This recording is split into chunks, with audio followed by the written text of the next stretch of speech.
করছি রবীন্দ্রনাথ ঠাকুরের আমাদের ছোট নদী।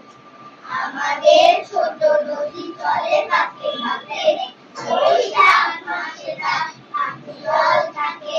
পার হয়ে যায় গরু, পার হবে গাড়ি, দুই ধার উঁচুটা ধারদার বাড়ি। ঠিক ঠিক করে বালি কোথায় কাটা, একধারে কাশবন ফুলে সাদা, মিটি মিটি করে সেটা আমাদের গা।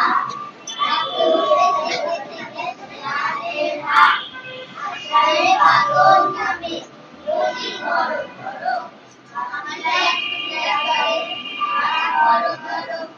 মহাবেগে গল গল ঘোলা হল উঠে, ঘোলা দলে হাত তুলি ঘুরে ঘুরে চোখে, দুই ফুলে বনে বনে ধরে দাঁড়ি তারা, বর্ষার উৎসবে জেগে ওঠে পাড়া।